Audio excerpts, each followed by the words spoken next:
Copa America അപ്ഡേറ്റ്സുമായി soccer talk വീണ്ടും എത്തുന്നു.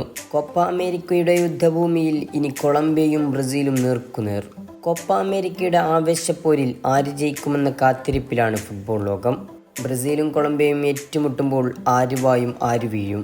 ഒരു യുദ്ധക്കളം തന്നെയായിരിക്കും നാളെ രാവിലത്തെ മത്സരം. നാളെ രാവിലെ കൃത്യം 6:30 മത്സരം. ഇവർ തമ്മിൽ ഏറ്റുമുട്ടുമ്പോൾ ഒരു യുദ്ധഭൂമി നിർബന്ധമാണ്. കാരണം കൊളംബിയയുടെ മത്സരങ്ങളിൽ കൂടുതലും കാണാൻ കഴിയുന്നത് ഫൗളിൻ്റെ മത്സരമായിരുന്നു.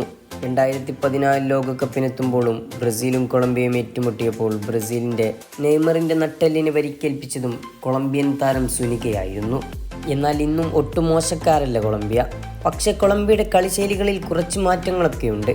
എങ്കിലും ബ്രസീലിനെതിരെയാകുമ്പോൾ വീണ്ടും അത് കാണാൻ സാധ്യത കൂടുതലാണ്. നിലവിൽ 25 മത്സരങ്ങൾ അൺബീറ്റണായി കുതിക്കുന്ന കൊളംബിയ അവസാനമായി തോറ്റത് ലോക ചാമ്പ്യന്മാരായ അർജന്റീനയ്ക്കെതിരെയാണ്. അവസാനം കളിച്ച ബ്രസീൽ കൊളംബിയ മത്സരത്തിൽ കൊളംബിയക്കായിരുന്നു ജയം. 2-2 ജയിച്ച് കൊളംബിയ പോയിന്റ് ടേബിളിൽ 1-ാം സ്ഥാനത്താണ്. നാളെ ബ്രസീൽ കൊളംബിയ മത്സരത്തിൽ കൊളംബിയ ജയിക്കുകയാണെങ്കിൽ അല്ലെങ്കിൽ സമനിലയാവുകയാണെങ്കിൽ ഗ്രൂപ്പ് ചാമ്പ്യന്മാരായി കൊളംബിയ മുന്നോട്ട് പോകും. സമനില മതി ബ്രസീലിനും ക്വാളിഫയർ ആവാൻ. പക്ഷേ വമ്പൻ തോൽവിയിലേക്ക് പോവുകയാണെങ്കിൽ അപ്പുറത്ത് കോസ്റ്ററിക്ക വിജയിക്കുകയാണെങ്കിൽ പുറത്തേക്ക് പോകാനും ബ്രസീലിന് വഴിയുണ്ട്. ഏതായാലും കഴിഞ്ഞ മത്സരത്തിൽ 4-1 വിജയത്തിൻ്റെ ആത്മവിശ്വാസത്തിലാണ് ബ്രസീൽ ഇറങ്ങുന്നത്. കൊളംബിയ ആകട്ടെ അൺബീറ്റൻ കുതിപ്പിൻ്റെയും.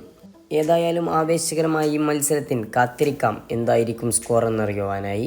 ഫുട്ബോളിൻ്റെ പുതിയ അപ്ഡേറ്റ്സുകളുമായി സോക്കർ ടോക്ക് വീണ്ടും എത്തും.